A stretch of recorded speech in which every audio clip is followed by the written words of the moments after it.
ఈరోజే వాళ్ళకు పొత్తు పొడిచింది ముగ్గురికి కలిపి. కమలం కూడా వాళ్ళతో కలిసిపోయింది గ్రూప్లో. ఏమంటారు మీరు?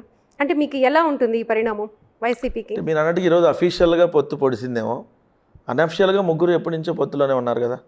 ఇప్పుడు మీకు స్థానిక సంస్థలు ఎన్నికలు జరిగినాయి, దాంట్లో ఎంపీటీసీలు కావచ్చు, జడ్పీటీసీలు కావచ్చు, లేదంటే మీరు అన్నట్టు మున్సిపాలిటీలు కావచ్చు, కార్పొరేషన్ ఎన్నికలు కావచ్చు. వీటిల్లో జనసేన బీజేపీ అఫీషియల్గా పొత్తులో ఉన్నామని చెప్పారు. వాళ్ళిద్దరూ కొన్ని చోట్ల పోటీ చేశారు. కొన్ని చోట్ల జనసేన తెలుగుదేశం కలిసి పోటీ చేసినాయి. లేదు మీరు అన్నట్టు బై ఎలక్షన్ చూసుకుంటే, తిరుపతి బై ఎలక్షన్ వదిలేస్తే బద్వేలు కావచ్చు, ఆత్మకూరు కావచ్చు, బీజేపీ అక్కడ క్యాండిడేట్ని పెట్టింది. ఇండైరెక్ట్గా తెలుగుదేశం మద్దతు తెలిపింది.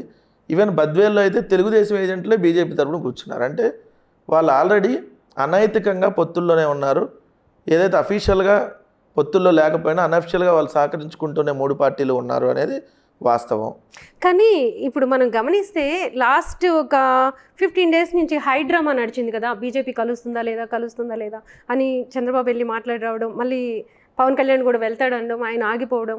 ఈ నేపథ్యంలో ప్రిడిక్షన్స్ అన్నీ డిఫరెంట్గా, అంటే వీళ్ళు పొత్తు పెట్టుకోవట్లేదు అనేది ఒకటి వచ్చింది. ఎందుకంటే జగన్ అనఫీషియల్గా ఎప్పుడు సపోర్ట్ చేస్తున్నారు కాబట్టి.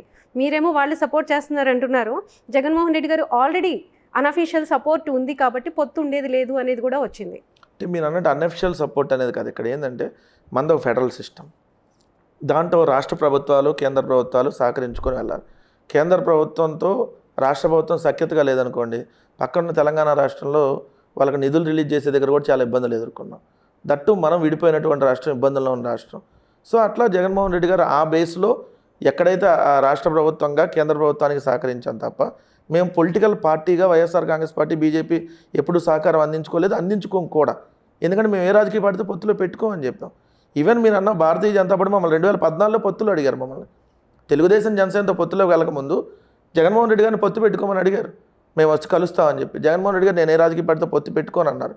తర్వాత 2018 అప్పుడు ఎన్డీఏలో నుంచి తెలుగుదేశం బయటకు వచ్చిన తర్వాత మమ్మల్ని ఎన్డీఏలో జాయిన్ అవ్వమని అడిగారు.